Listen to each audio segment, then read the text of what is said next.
Hello everyone and welcome back to House, the Shared Living podcast. This is the fourth episode in season 4 and thank you so much for listening and engaging with us in this season so far. I'm Sarah Canning from the Property Marketing Strategists. I'm Dan Smith from RESI Consultancy. And I'm Deenie Lee from the Property Marketing Strategists. Let's hear from our headline sponsor. Season 4 of Housed is sponsored by mystudenthalls.com. List your properties commission-free and reach thousands of students searching for their university home. Dan and the team from My Student Halls have been supporters of House since the beginning, and we're really, really grateful that they're here once again to be headline sponsors of season 4. Their student accommodation listing site is easy for students and easy for operators, so make sure that you get in contact if you still have rooms to let this season. And thank you as well to Wash Station and Utopia for also sponsoring this season. We'll hear from them later. So, how are you all? Dan, you're sounding a little bit gravelly this morning. Yeah, I'm legitimately considering turning my camera off for this. I look as bad as I sound. Yeah, man flu has struck and I've been laid low all weekend, which hasn't been too bad because the weather's been really nice. But yeah, I'm hoping that I pick up before the LD Events conference tomorrow, the Student Housing Conference, because I'm on a panel there talking all things AI and prop tech. So hoping to get better, but feeling very sorry for myself. Please do get those tiny violins out. And Deenie, how are you today? I'm all good. No flu, no problems, enjoying the weather and ready for another very busy week that we have. I think we both got exams going on in our house this week, haven't we, Deenie? You've got SAT starting and we've got GCSE starting. So we do, yes. So I packed Lila off to do her first exams, but she was fine. Took it in her stride, so all good. Which is the way SAT should be, anyway. That's good. I did say in our house, once you get started with GCSEs, it becomes the norm for like the next 4 weeks, really. It's that first one, getting it under your belt. And we've got GCSEs and A-levels going on in our house. So kind of low-key weekends at the moment, just letting the older two get on with their revision and kind of trying to keep the house as stress-free as possible. So we'll see. I'll let you know in a few weeks' time if the stress-free environment has done them any good. But anyway, on with the show.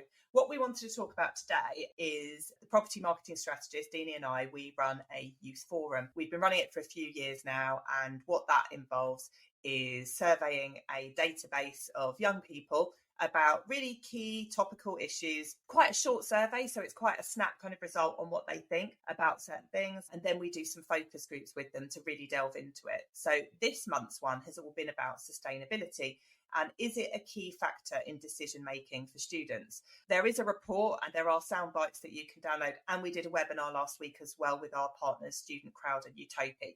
But we just thought that some of the insight was so interesting that we wanted to make sure that we talked about it today in case anybody has missed any of the other content. So Deenie, what did you think were the key bits of insight that kind of really could or do or don't impact the accommodation decision making? Yeah, I think there's lots of interesting stats in the report. I think the big ones around that 69% of students would like their landlord to give more control over energy consumption, which obviously the sector is renowned for its all-inclusive bills, means that actually that control over energy is non-existent, but actually that want and need and requirement is there overwhelmingly. And also that there feels like there's a shared responsibility. So 76% feel landlords are equally responsible for the environmental impact of a rental property. So there is that desire to want to work with a landlord to make sure that they are working together to improve their kind of carbon footprint. One thing that struck me that we didn't discuss on the webinar on Friday was that 16.5% want recycling facilities. And that to me feels really high still, when recycling should just be a given. So that makes me think that actually, is there an education piece there? Is things missing? But it just feels quite high still. I think from memory, when we talked about it in the focus groups, it was more recycling facilities that they wanted. So I think they were talking about bottle banks and food waste as well. And also, I think there was a general feeling that there's some kind of apathy with recycling, that it's not really monitored. And you might have recycling bins if you live in PBSA or university accommodation, but are they really being used right? And do people really know what to recycle and what not to recycle? So I agree, Deenie, I think that was quite high, but probably misleading. They probably do have recycling facilities, but they might not be to the extent that they want or, would utilise. I think this is something that PBSA operators don't do particularly well, if I'm being honest with you, because it's in the too difficult box. There are plenty of other things like energy management that I think typically take priority because they have such an effect on the NOI. And recycling is more of nice to have. It's sort of a bit of a nod to sustainability, effectively. And it's great that students are now starting to ask those questions, not necessarily demand it, but ask those questions. Now, obviously, you've got your sort of standard recyclables, then you've got your bottles, then you have your food waste and your general waste. So that's a lot of space to take up when it comes to actually managing that for en-suites, for studios, for shared apartments. I don't think there's been enough of a focus on what that should actually look like. What's best practice for recycling? And I don't profess to have the absolute answer there. I think that some of this comes down to education, but you do end up having issues with food waste in particular in schemes that I know that have trialled food waste management by putting food waste bins in the ensuite shared apartment kitchens. It just hasn't worked, and you've ended up with mold, with flies, with maggots, with all sorts. I think that it's an education piece that we really have to work on.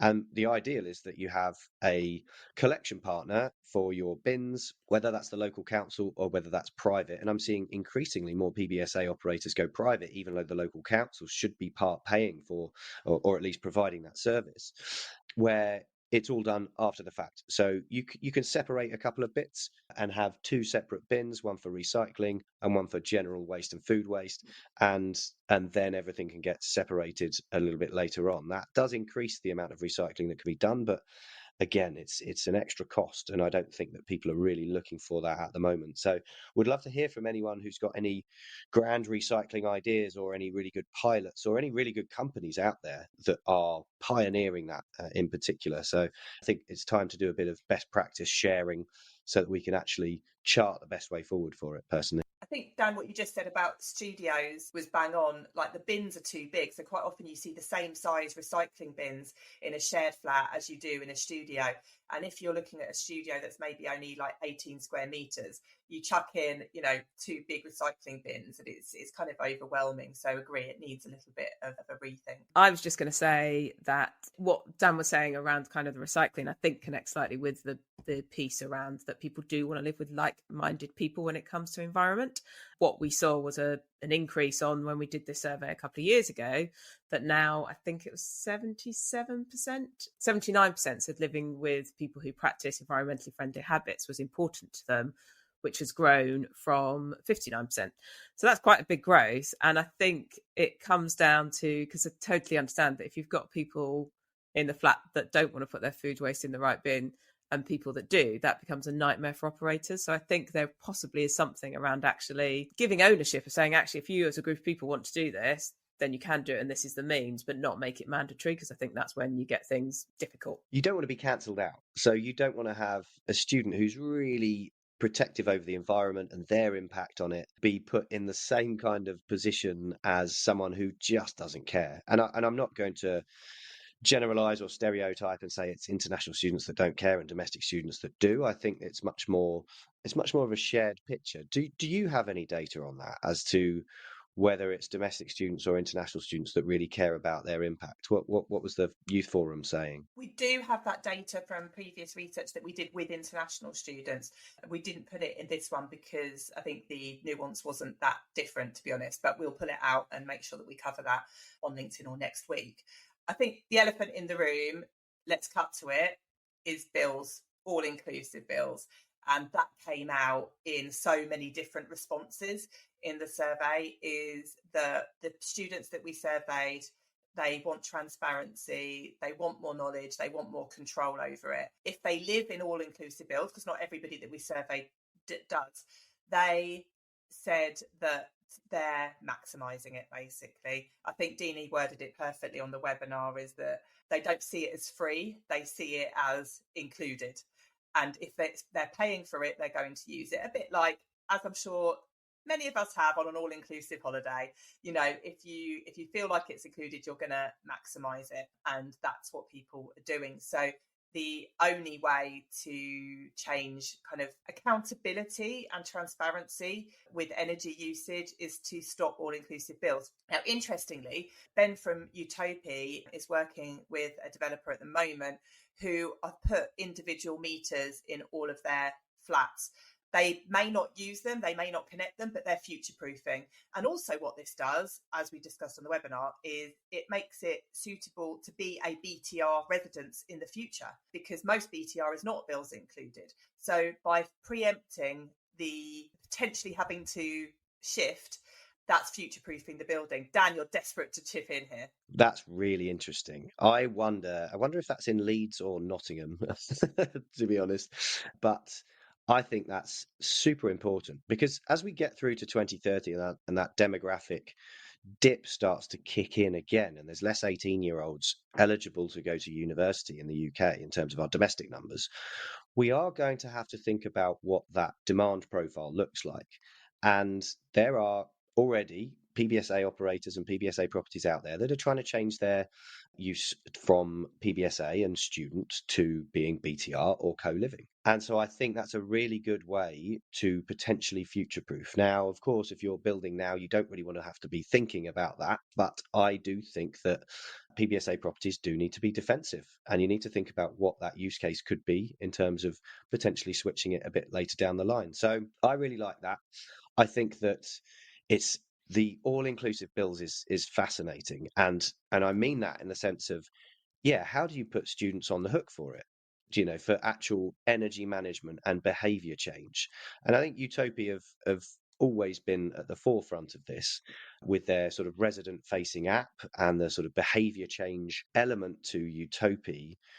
I know that they've now got hardware as well. So, it's full heating control and energy management and behavior change. And I think that the only real way to show large scale change, and I mean beyond double digits in terms of the sort of percentage savings that you would see for energy management in particular, would be by splitting those bills. But who is going to be brave enough to actually do that?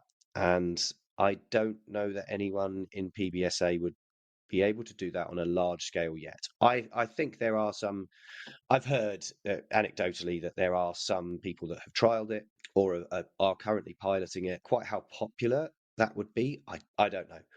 If anybody is running a pilot or has separated their energy bills or utility bills from the rent, do please get in touch. We're very keen to see if that is an effective way to reduce energy consumption and obviously therefore increase the benefits or sustainability benefits and also the effect on the bottom line. So yeah, be really keen to see what people have done out there. I think just to add to that, not necessarily those people that have done it, that have split it, but is anyone being transparent to their residents about how much percentage of their rent is covered by utilities? Because one thing that we've found in other research that we've done is people being kind of quite unprepared for that when they might live in an HMO or BTR, on their own, basically outside of that all-inclusive bubble. So even just making that behavior change of kind of, did you know that this much is impacting it? That would even really, really help. Or, telling people how much energy is being consumed in their building. I think one thing that we always look at when we're doing ESG strategies is how much does the operator care? Because yes, we're being led by students here, rightly so, in terms of the experience that they want to have, and the focus, of course, should be on the resident. But it does come down to how much the operator actually wants to make a difference, a positive difference in terms of sustainability. And that's always the question we get to when operators push back on us or investors push back on us and say, look, we don't think the resident or the student really cares about sustainability in the way that, we might do as or rather you might do as a consultant. But we then push back and say, do you care? Like, it's fine that you have residents that just aren't particularly bothered, and yes, you can lead the horse to water, but you can't make it drink. But I think it does come down to operators and investors wanting to actually put their stake in the ground and say, yeah, look, this is our this is our key focus. We are going to push sustainability. It's going to become part of our business in a bigger way than it currently is. And we have to educate the resident there rather than just purely being guided on convenience that the resident, might be focusing on straight away. Yeah, and I think that's another stat that came up, Dan, is actually when purchasing what students prioritise most, we found that it was 62% cost, obviously, but actually it was 18% convenience and 20% environment. So actually they are thinking environment before convenience generally. But I think for all-inclusive bills, I just in a world where we're trying to get to net zero, and I think we all learned from the kind of energy crisis and price increases when everyone had to turn their heating down, that the only way you change behaviour is if there is a reward in return for that. And I think you can't teach people that, and you can't encourage that, and you can't engage with that unless you've got control of your bills. And we're otherwise, teaching a whole generation to not worry about it, and then they go out, they're only going to get hurt when they move on to another thing. So it kind of feels that this is possibly the death knell of all-inclusive bills. And I guess the other thing that I think we talked about on the webinar was just around the affordability piece. Actually, if you strip out bills, you start to actually see a rent rate, and then bills is something that you can't control as an operator. In a world where there's no certainty when it comes to energy bills, I think and operators have no control over that, then it probably makes sense that actually we make that separation between those two things. I think that control thing is really important, actually. And I think for so long, operators and universities have felt like we're taking all the hassle out of it. It's so easy to live in PBSA and university accommodation. They don't have to think about anything, but actually they want and need control when they feel out of control, I think, in so many other ways. That is a bold statement, Deenie, the death knell for all-inclusive bills in PBSA. Now, I think we're a little way off that, but I do, the reason that I'm asking for, that we're asking for people to get in touch with pilots with information on any time that they've trialed it, or if they've got it in properties right now, separating their bills and the rents, is because I do think that is a direction of travel. It will be much more attractive to have a lower rent, but it will reduce that level of convenience. And when you look at someone like Uni Homes, which is a marketplace for student HMO and now PBSA, they effectively help student HMO landlords and letting agents to offer all-inclusive pricing, and that is growing year on year in a big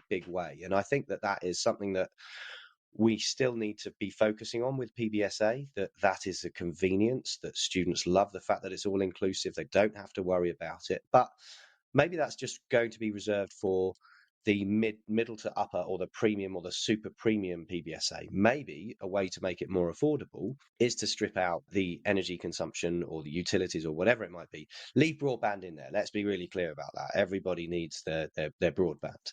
But yeah, and of course their water. But I think mainly the electricity or gas, hopefully majority electricity, I think there's a way to really have a lot of benefits in terms of sustainability, but also drive down those costs and therefore drive down the rent, which puts a lot more operators in the more affordable sector. So yeah, that might well be something that we start to see more of. Then at what point do you then talk about student energy poverty, though? That's the real worry that we've got, because you'll be closing that gap between student HMO and PBSA as well, and creating a sort of two-tier that, can you afford to heat your room or not? That is another tricky one. So when you were talking, my brain was kind of whizzing forward, and I think there's loads of aspects to that. We don't see a massive difference, to be honest, in PBSA brands. And I think they really, really struggle because they're so worried about taking services away. So the price points are quite different, but actually what most PBSA provide is a really, really high quality. And that's why we struggle, I think, to see this affordable layer. So I think you're right. I think that would be a great way of making an affordable layer of accommodation. But PBSA can still manage those bills. We're not saying go and find your own energy supplier and you're going to have to split the bills with your flatmate. I think if you've got an energy meter within a flat and within a studio, you just get a bill for that. And if you're in a 6-bedroom flat, then it gets divided 6 ways. That is how it works at HMOs a lot of the time. People don't really have metering per room, and then you've got the kitchen and the living room anyway. So I think that could work. So we're not saying it's not making it difficult, I don't think, for PEAK students. We're still not, it still gives it the the edge on HMOs who have individual bills. We're not saying go and find your own energy supplier, split the bills, pay it individually, set up direct debits. We're just saying that actually we'll take care of it, but you will be metered in your flat. And then it probably comes down to what we were talking about before, Deenie, about living with like-minded people. Even if you don't live with like-minded people, at the point that you're having to pay a bill for it, those people will surely be educated pretty quickly about their energy usage. And that's the way to kind of nudge that behaviour on, really. And it still gives that differentiation between PBSA and HMOs. Still think we're going to see more of a fair usage policy coming in as well. I should say, just to your point, Sarah, about it can still be controlled by the operator, is that you can still take it on a monthly, termly, weekly basis and just say, we're going to add £20 for your energy bill. If you use less, you accrue that money in a pot, and the next bill you might get a little bit less. The way that we pay our bills, you pay a monthly thing all year round, and at the end you either get a rebate or you have to pay more. So there's lots of different ways you can do it, I think. But yeah, well, we'll watch this space, I guess. And I think we suggested to a client once that if they made it transparent, there's loads of fun ways that you can kind of use that excess. So you could say to the student, you can take the cash back. It could be a discount off rebooking the following year. They could donate it to charity as well, which is also part of, your ESG policy. So there's loads of ways that you could do it, but they're only going to do it if it goes both ways. They don't want to be thinking that they're going to be charged more all the time. There needs to be an element where, like you said, Deanie, they could be charged less. And we know that so many of these buildings are so well insulated, that they may well think twice about turning their heating on. Yeah, I think the stat that's been in my mind all week that Ben told us from Utopia was that on average, I think these PBSA properties are being heated to 25 degrees, which is a phenomenal heat to be living in and is completely unnecessary. So it feels that needs to change. We shouldn't be living in a average heat of 25 degrees. That is not the way that we become more sustainable. Again, it's that education piece. And I would put money on the fact that is international students, to stereotype and generalize, because we see it. I see it every property I go round where I can see middle of winter, windows open, heating, blasting full tilt. I'm pretty sure that's going to be an international student. But equally, I think that we just need to keep that education going piece with domestic students as well. And I do think we need to separate, and we need to say, right, international students, we know that they may want it hotter. Yes, there's typical settings on their heating controls for international students, but they all start the same. Like, they should all be starting around that 19-degree mark. And then if you want an increase in your total capacity, your max capacity for your temperature, go and speak to someone at either the general manager or whatever it might be. I still think that element of control still needs to sit with the operator. Great. Well, if you want more information about that data, then please go to our website, propertymarketingstrategist.co.uk/insights, and you can pull off the whole report. You can watch the webinar, and you can watch the focus groups that we had with students as well. We may well be coming back to some of these topics later on. In the meantime, let's hear from our sponsors, Wash Station. Wash Station proudly sponsor this episode of Housed. We provide best-in-class laundry solutions that complement your buildings. Wash Station. Smart, green, clean.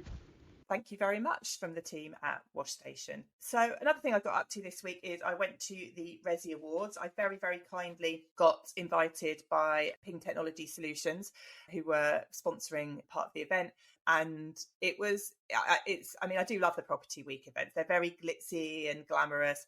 The awards go on a bit, as we know. Anybody that's been to one of those events know it's a 3 hours sit down of going through all the awards.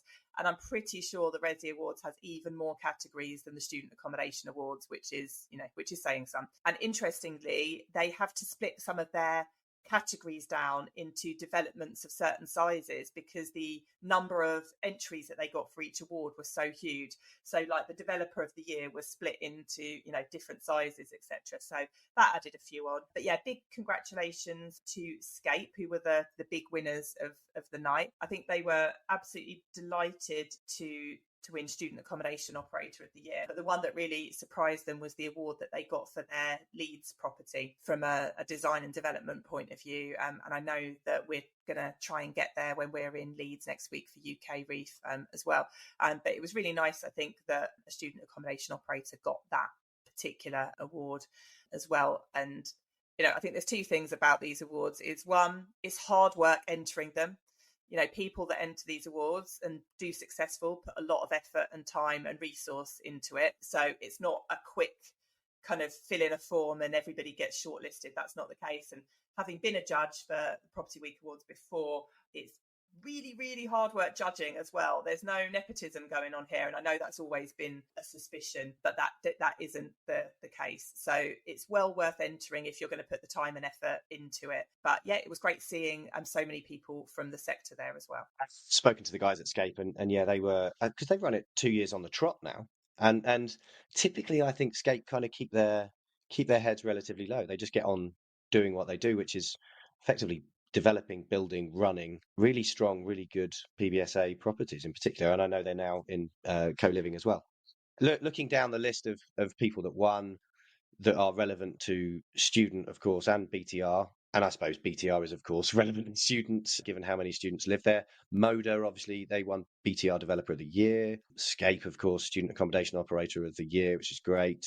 Some others that we sort of know of, say property consultants. Other consultancies are available, just to let you know. But of course, Deborah's done a great job there. And then what else have we got down the list? Scape again, as you said, with their Residential Design Award, which I'm not that surprised about. Like they're pretty innovative. Not just, I know they're separate businesses now in Australia and UK and elsewhere, but they have very much thought outside the box there.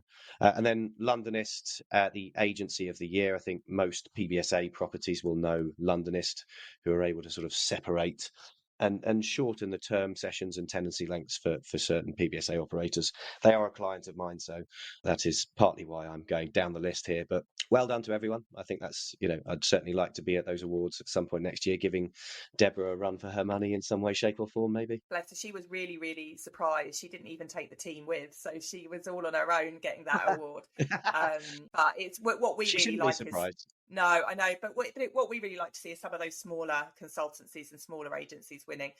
We have entered awards previously in categories that don't really suit us, but there hasn't been one for us before. And when you're up against the likes of JLL and Knight Frank and Cushman Wakefield, small agencies and consultancies don't stand a chance. So we really, really love it when they punch above their weight. I think you might have been shortlisted at the same time for something else, but I was put into a category with JLL and Savills and Knight Frank as, I think it was a Consultancy of the Year or Agency of the Year. Yeah, that was it. They put us in as Agency of the Year, and they started the sort of introduction to, why this person was going to win. And it was like this huge focus on ESG. And I was sat with the Downing table and they were all saying, "Oh my God, Dan, it's you. You're actually going to win this."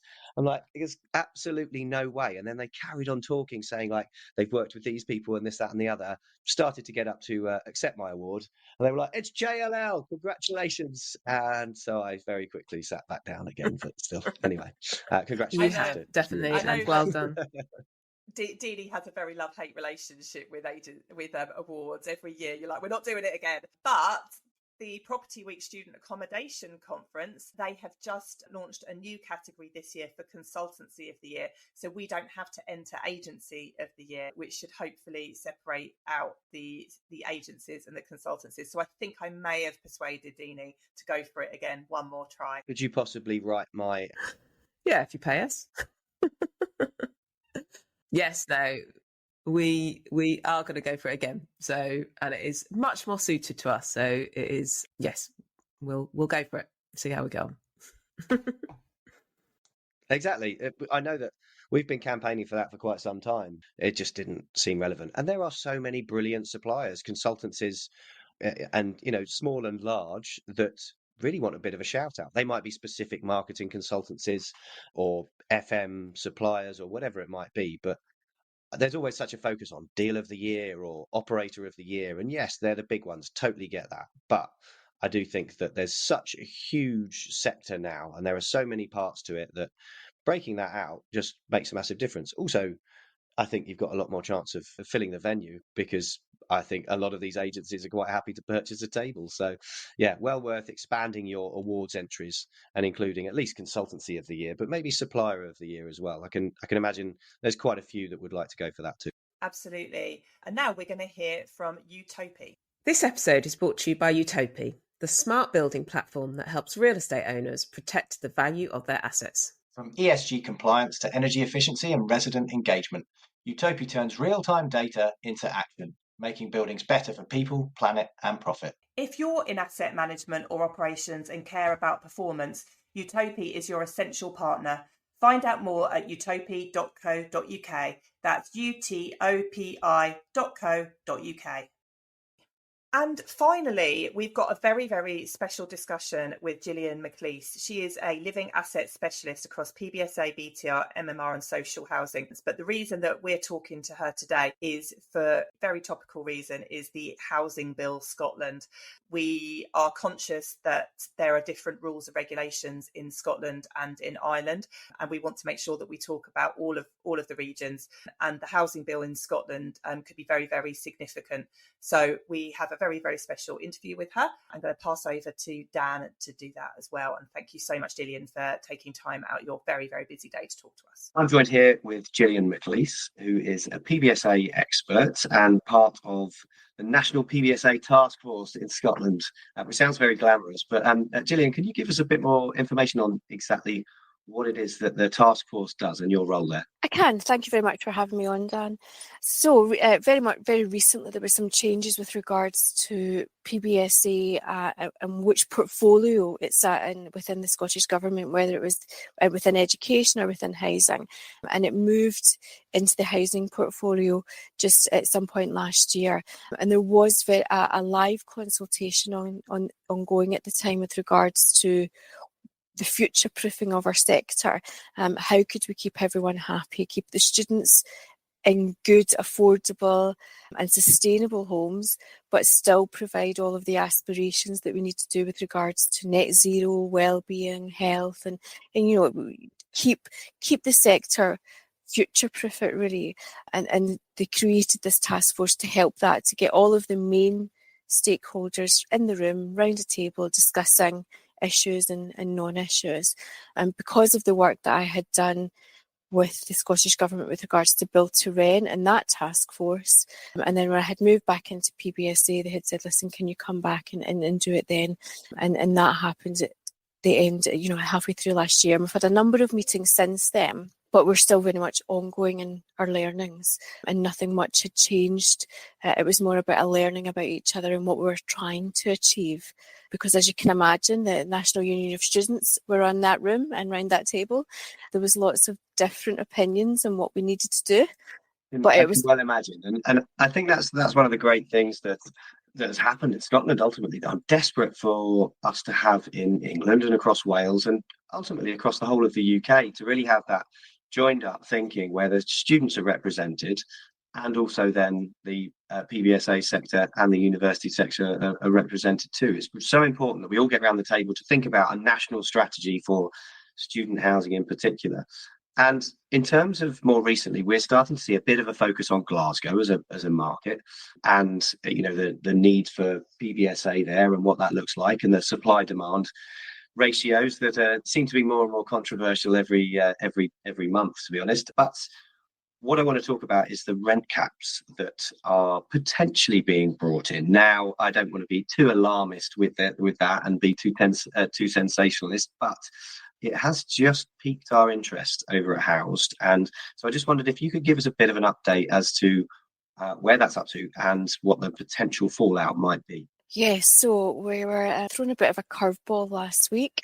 The Housing Bill Scotland, which is very much going through Parliament as we speak, which is not new, nothing that's not expected, has a very strong element of it with regards to rent control and rent caps, especially within rent pressure zones, with each council being able to appoint themselves as being in a rent pressure zone and then now be able to cap rents. That has been problematic for the BTR sector in Scotland, and again, we all know that, and I don't necessarily need to explain that to your audience because I'm sure everybody is well aware of it already. But PBSA very much has been exempt from that because we have a different tenancy regime for student housing and non-student housing in Scotland, and so it was never envisaged as being part of it, and has always been carved out as slightly separate and having its own review, hence the task force. But unexpectedly, at committee stage, any bill going through the Parliament has to go through various stages of committees. And last week at one of our committee meetings, an unexpected amendment to the bill at stage 2 requested that student housing be included. And from reading everything since and speaking to the people who even put the amendments in and speaking with the Housing Minister and various other sources, it wasn't expected to be anything problematic. It was just a probing question and wouldn't go anywhere. But for whatever reason, the people who put the amendment in, and I won't start blaming names or calling out colours of politicians right now, but for whatever reason, the person who put it in felt that the answer they were given wasn't sufficient enough, and so therefore he couldn't let it drop, and that managed to get some support from some other members of the committee. And surprisingly to everyone, PBSA suddenly was now included within the housing bill. Now that was really, really problematic because all of the work that's been happening in Scotland for the last 2 years was to exempt other forms of institutionally funded housing, like build to rent, like mid-market rent and single family housing. But because PBSA was never meant to be included, that's not in that exemption list. So we could have found ourselves in a position where suddenly PBSA was the only form of institutionally funded housing in Scotland that was included in the housing bill, which basically means that your annual increases are capped at CPI +1. Now, given we know that PBSA isn't just a landlord, we do much more than just be a landlord, and all of the arguments that we've used for build to rent and other forms of institutionally funded housing to justify not having your increases capped, to find ourselves suddenly in that position was really, really, really problematic. I am going to caveat that by saying now I don't want to talk ourselves into a doomsday situation here, because everything that's happened since has given me some confidence that there is no appetite in the Scottish Parliament to force this through. And it really is more of a process now to have it removed. All of the parties have said, no, we really, really don't want PBSA to be included. We understand that it's different. We understand you do more than just being a landlord. And the big major factor as well is that it would include university housing themselves. So Universities Scotland are also lobbying the government to say, this is not going to work. We're facing a hard enough time here. Having our rents capped at CPI +1 could be fundamentally a death blow for us as well. This is not going to work. So for the first time, they have all stakeholders within PBSA saying it's not working. So the politicians themselves really don't want to do. We've just found ourselves in this situation unexpectedly, the unintended consequences of a committee, and now everybody's looking for ways to get ourselves out of it. That will the very long shot would be that we could get it out tomorrow. There's a second committee meeting tomorrow being held in Parliament, and there's a number of subsequent amendments being discussed that would supersede the amendment from last week. So we could find ourselves that it was really just a blip for a week and it goes away. If that doesn't happen, and there's a bit of debate in the Parliament, I've spoken to lots of civil servants and I've spoken to a couple of MSPs from different colours, and one thinks, no, we can get it to go away with this, and the other are a little bit less confident. But we won't know for definite until tomorrow. Should we not be able to get it superseded tomorrow, it will then have to go to stage 3. But I've been given assurances that the government have no appetite to push this forward, and all of the opposition parties, with the exception of one, have no appetite to push it forward because they recognise that we are different. But stage 3 is not due to happen until August or September, post the summer recess. And as you and I know, Dan, that level of uncertainty for any period of time in an investment market could be really, really problematic, and could put a bit of a temporary blip within the pipeline of PBSA across Scotland, just in Glasgow, or potentially see PBSA buildings flip to other asset classes that are very likely to have an exemption to the rent caps. I mean, it's politics, hey? It's that is a really. It feels like a technicality. Let's hope that common sense prevails. I'd love to think that, but then having read the government's recent white paper restoring control over the immigration system, I'm ever so slightly concerned that process may not be followed, or that, as you said, there may be that delay, that delayed sentiment for PBSA developments, even 6 months, 3 months, that's pretty crucial.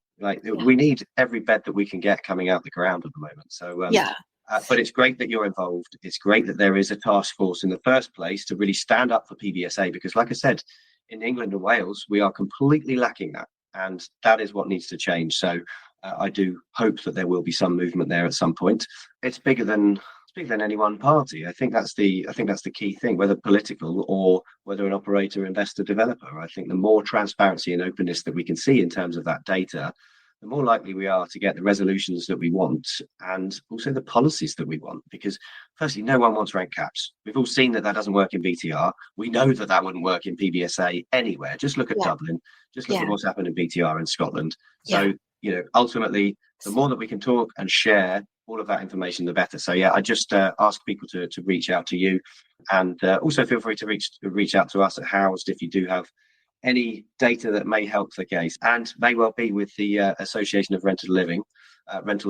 But let's see how we go. So thanks ever so much for joining us on the podcast, and we look forward to having you back again soon, and hopefully on more with good news. Terms. Yes, with good news. Fingers crossed. Thanks ever so much, Gillian. Excellent. Thanks, Dan. And that's a wrap on all of the news from the shared living sector this week. Thank you to my student halls for being our headline sponsor for the season. Your support is hugely appreciated. And thank you to Utopia and Wash Station for coming on board and adding so much value to the content that we bring to the sector. If you work in the PBSA, BTR, co-living, university living, HMO and university accommodation sectors and enjoy our podcast, please give it a rating and a review on your podcast channel of choice. And we will see you again next week.